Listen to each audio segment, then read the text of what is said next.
안녕하세요, 여러분. 9월 전국연합 어떻게 보셨나요? 비문학이 다소 어렵게 출제되었습니다. 오답률이 높았던 두 개의 지문 선정해서 같이 보겠습니다.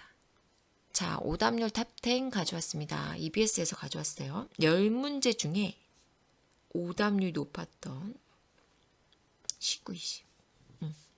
19, 20번은 우리가 어렵게 느꼈던 경제 관련된 지문입니다. 그 다음에 38, 41, 40. 이 세 문제는 로크헤겔 마르크스 철학 사상 관련된 지문이었죠. 그래서 여러분 감이 오셨겠죠? 이 두 개의 지문을 같이 볼 거예요. 자, 물론 오답률 가장 높았던 16번 문제 같은 경우는 바이러스와 관련된 문제였죠. 자, 그 다음에 14번은 암기 문장, 아는 문장 관련된 문제였고요. 맞아요. 18번도 있네요.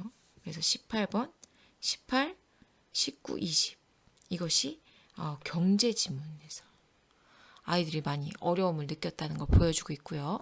그 다음에 38, 40, 41 철학 관련 지문 노동을 바라보는 철학적 관점에 대한 지문에서 어려움을 느꼈다라는 것을 보여줍니다. 그래서 이번 시간에 두 지문 같이 보겠습니다. 자, 경제 지문입니다. 여러분 피할 수 없어요. 경제 피할 수 없습니다. 직면하십시오. 짧은 글이지만 정보량이 많은 지문이었어요. 그리고 그 정보 간의 어떤 관계, 또 개념과 개념 사이의 관계를 파악해야 문제를 풀 수 있는 지문이었습니다. 총 7개의 문단이었죠. 7개의 문단이 우리를 이렇게 괴롭혔다니. 왜 그랬을까? 4번도 써야 되는데. 여기 7번.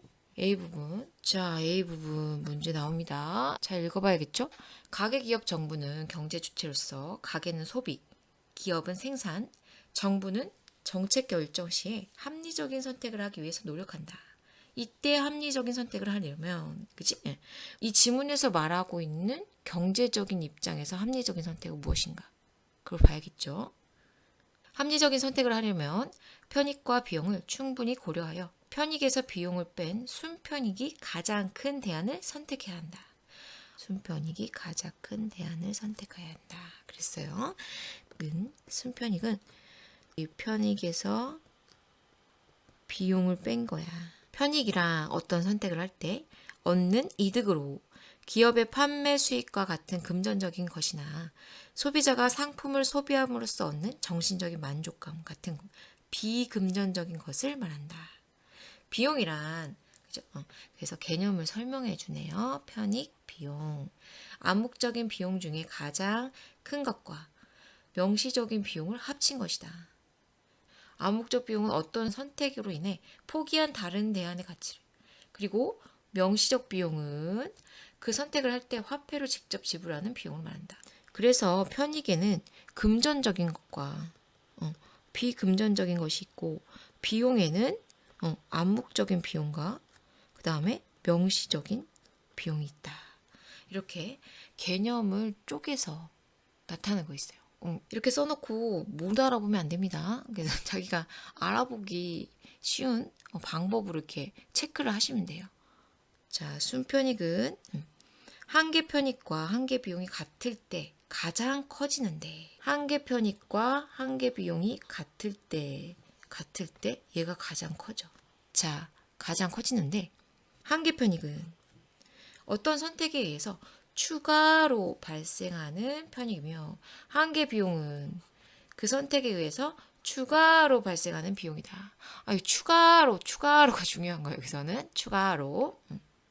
예를 들어 개념이 이해가 안 될 때는 이 예시를 활용해서 이해하면 좋습니다. 볼펜 한 개를 더 살지 고민하고 있는 소비자의 한계 편익은 볼펜을 한 개 더 사는 데에서 추가로 얻는 만족감이며, 한계 비용은 볼펜을 한 개 더 사기 위해서 추가로 드는 비용이다. 추가로 발생하는 비용과 편익이다라는 걸 알 수 있죠. 자, 19번 문제 볼게요. A를 참고할 때 독서 후 심화 활동을 수행한 내용으로 적절하지 않은 것은 무엇인가? 3,000원을 가지고 가게에 갔어요. 각각 1,000원인 과자와 음료수를 모두 사고 싶은데 먼저 과자 소비량을 합리적인 선택을 통해 결정하기로 했다. 가장 합리적인 선택은 뭐였죠? 순편익이 가장 큰 선택이죠. 과자 소비량에 따른 비용과 편익을 아래 표 같다. 비용에는 과자 소비로 포기한 음료수의 소비 가치를 금전적으로 환산해 반영했으며, 편익은 과자 소비의 만족감을 고려해 각 소비량만큼 과자를 사기 위해 갑이 지불할 마음이 있는 최대한 금액을 나타냈다.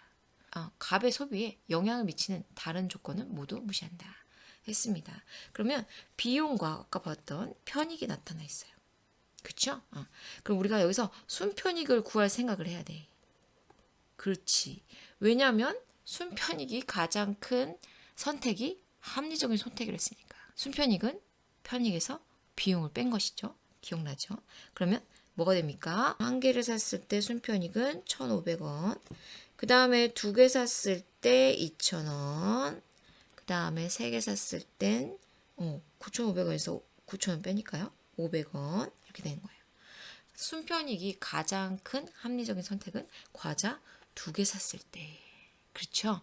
그래서 갑이 과자 소비량을 합리적으로 선택하여 과자를 샀다면 그러니까 순편익이 가장 큰. 그럼 과자 몇 개 사야 돼요? 두 개 사야 되는 거, 두 개. 두 개 샀다면 그 3,000원 가져갔는데 과자 두 개 샀어. 그러면 1,000원 남았죠? 음료수 한 개 값이 남았겠군. 1,000원 남았겠군. 다른 선택지를 보면 이 한 개 편익에 대한 이야기가 나옵니다. 그래서 한 개 편익을 구해야 돼요. 한 개 편익은 추가로 구입할 때 발생하는 편익이다 라고 했죠. 그래서 과자 하나 샀을 때의 편익은 4,000원. 그러면 과자 두 개 샀을 때 추가로 한 개 더 샀어요. 그러면 3,500원. 그 다음에 하나 더 샀어. 그럼 어떻게 된 거예요? 2,000원 이렇게 된 거죠. 그래서 추가로 샀을 때, 그죠? 하나 샀을 때, 두 개 샀을 때, 세 개 샀을 때 편익은 4,000원, 3,500원, 2,000원으로 맞아요. 점점 줄어든다. 소비량을 연계해서 하나씩 늘릴 때마다 얻는 한 개 편익은 어떻게 된다? 점점 줄어든다. 맞는 설명이죠. 4번 선택지 볼까요? 갑이 과자 소비량을 2개에서 3개로 늘리기 위해서 추가로 드는 비용은 추가로 얻는 만족감보다 크겠군 그랬어요. 2개에서 3개로 갈 때 추가로 드는 비용은 얼마입니까? 이거 한 개 비용에 해당되겠죠? 비용은 3,000, 추가로 드는 비용은 추가로 얻는 만족감보다 크겠군. 그럼 추가로 얻는 만족감은 뭐야? 한 개 편익이죠? 한 개 편익은 얼마였어요? 여기서 여기로 갈 때, 여기서 여기로 갈 때 2,000원이죠? 그래서 2,000원. 추가로 드는 비용은 3,500원. 그 다음에 추가로 얻는 편익은 네, 2,000원. 그러니까 크겠군. 맞는 설명이죠. 비용이 더 커요. 한 개 비용이 더 큽니다. 그래서 맞는 설명이죠. 자, 그 다음에 1번 안 했어. 갑이 과자 소비에서 얻는 순편익은 과자를 3개 살 때보다 한 개 살 때 더 크겠군. 그래서 순편익을 생각해 주면 됩니다. 3개 살 때는 2,000원. 그 다음에 한 개 살 때는 4,000원이야. 그러니까 한 개 살 때가 더 크죠. 한 개 살 때 더 크겠군. 맞는 설명입니다. 4개 다 맞는 설명이니까 5번이 답인데요. 5번도 같이 봐야겠죠. 갑이 과자를 사기 위해 포기한 음료수 소비의 금전적 가치는 그랬습니다. 암묵적 비용은 어떤 선택으로 해서 포기한 다른 대안의 가치를 얘기한다고 했어요. 그지? 이것은 암묵적 비용을 얘기합니다. 과자를 구입하는 개수가 늘어날수록 점점 작아지겠군. 이랬어. 그러면 진짜 작아질까? 봐야겠지. 자, 그래서 여기다 쓸게요. 비용만 보면 돼. 비용을 본다면 비용은 앞에서 뭐라고 했냐면 암묵적 비용과 명시적 비용을 합친 거라고 했어. 그렇죠? 그래서 비용을 써볼까요? 한 개 살 때는 2,500, 두 개 사면 5,500, 그리고 세 개 사면 9,000원. 하나 살 때 1,000원. 그죠? 과자의 가격입니다. 두 개 사면 2,000원. 그 다음에 세 개 사면 3,000원. 1,000원짜리 과자였으니까. 그러면 암묵적 비용이 나오잖아요. 그치? 얘는 뭐야? 1,500. 얘는, 그렇지. 3,500. 그 다음에 얘는 6,000. 이렇게 된다는 거야. 그렇게 본다면, 과자의 구입하는 개수가 늘어날수록 암묵적 비용은 점점 그치 작아지는 게 아니에요. 커지겠군. 커진다. 점점 커진다. 작아지지 않고 커진다. 5번이 적절하지 않는 설명이었습니다.